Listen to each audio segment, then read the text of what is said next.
Well, it's been a tumultuous end for British Prime Minister Boris Johnson, who announced his resignation overnight after losing the confidence of his Tory colleagues, more than 60 of them. After almost 3 years in office, which is a near record short stint, by the way, the wheels started to fall off earlier in the week when two senior ministers handed in their resignations. By the time Johnson decided his time was up, more than 60 frontbenches had quit, with some of his party rivals already canvassing their leadership ambitions. He wasn't altogether contrite about exiting Downing Street, Boris. In fact, he took a swipe at the pile-on against him. But as we've seen at Westminster, the herd instinct is powerful. When the herd moves, it moves. And my friends, in politics, no one is remotely indispensable. And our brilliant and Darwinian system will produce another leader equally committed to taking this country forward. I think Boris Johnson may have to take some responsibility for this maelstrom he describes. But for all his faults, and he had plenty, Boris was really good for Australia. He was a key figure in our signing of the AUKUS deal and for advancing a new free trade agreement between our two countries.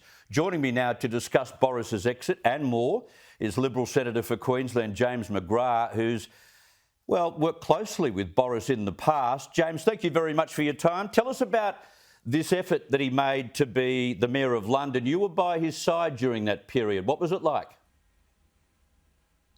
Oh, it was a roller coaster, as all of the chapters in Boris's life have been and will be. It's a roller coaster because what you see on television is what you see essentially in private. This guy swallowed several dictionaries. He's intelligent. He's a strutting peacock. He loves to be the centre of attention, but he's also an intellectual. He's someone who loves his country. And when you're a campaign advisor or working for someone like that, it does make life a little bit difficult, which would be the understatement of this century. But Boris has the joy of life about him. And we want politicians who aren't dementors, who aren't oxygen thieves. We want people like Boris in public life. That's a good point. Are you saddened by his demise? Very saddened by his demise. But what made Boris such an appealing politician, that the human golden retriever that he is, that boisterous approach to life, is actually probably what cemented his demise in terms of the UK. You know, it's a nuclear power. It's one of the world's largest economies. Boris has, it's been said, he's a bit like a greased piglet who skates through life. He's very hard to catch up with sometimes. Well, life caught up with him this week in terms of an appointment that he'd made several months ago. Fresh allegations emerged, and the whole citadel of Boris just came crumbling down. As you pointed out in your opening remarks, once you have 60 ministers resign, that's pretty serious. And get the game sadly is up for Boris, and it's sad for you, me, and everybody who enjoys politics. Yeah, especially when your closest allies move out. Labor has taken him to bits over what's been going on and about his exit. Have a listen, though, to what former Conservative Minister Rory Stewart had to say, James.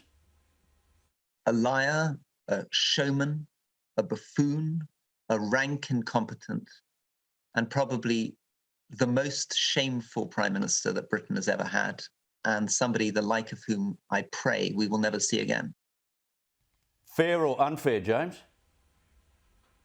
I think it's unfair, and Rory did have the Conservative Party Conservative Party whip removed from him by Boris, so he's a little bit biased in his opinion there.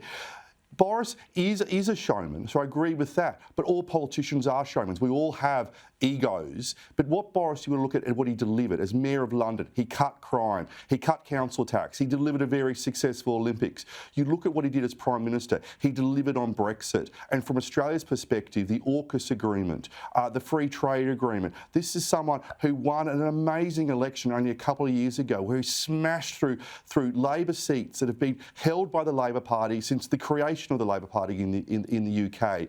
This guy, you take the good and the bad as you should with every politician, but he is full of life. He's not perfect. None of us are.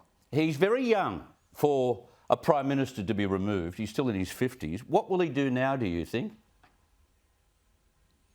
He will have already started on his next book, which will be about his time in power.